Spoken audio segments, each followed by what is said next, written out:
ริ่มต้นก็คือที่มันจะมาสอนการบูต USB เป็น USB ตัว Windows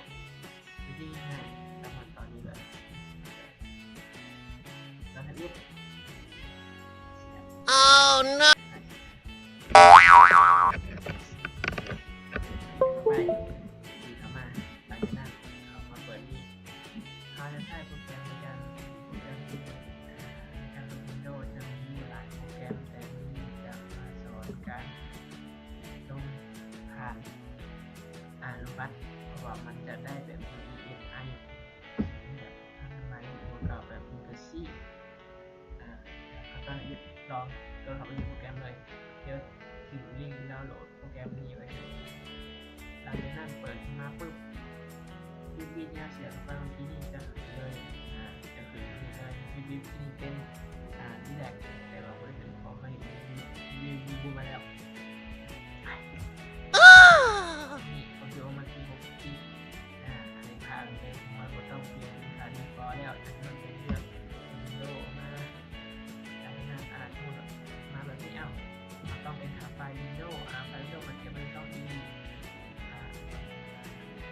กดเข้าวิดีโอแล้วเลือกวิดีโอที่เราจะเอาไปลงไฟล์จะมีก่อนเลือกวิดีโอตัวนี้ปึ๊บหลังจากนั้นกดคำว่า start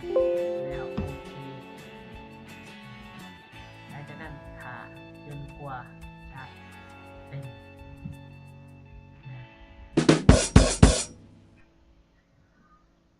หลังจากที่ถ่าไปเกือบชั่วโมงไปประมาณไหม15 นาที10 นาทีหลังจากที่มามันกำหนาตามก็จะเป็นแบบนี้นี่แบบนี้เลยนะตามมันหลังจากที่เราแล้วตามการหัวหุ่นยังไงแล้วเราคือเสร็จเดียวมันจะนี่แหละมันจะมีขึ้นเข้ามาขอบฟ้านี่จะขึ้นสตาร์ทตัวนี้เนาะหลังจากนั้นให้กดเข้ามาโค้ดออกไปแล้วชูนยังไงว่ามันเป็น PC บูทแล้วมันเป็นUSB มี Windows แล้วโอ้ยากผมแบบเรียนยากทำเรียนง่ายเนาะเรียนง่ายขึ้นนี่เอาไปในคอมพิวเตอร์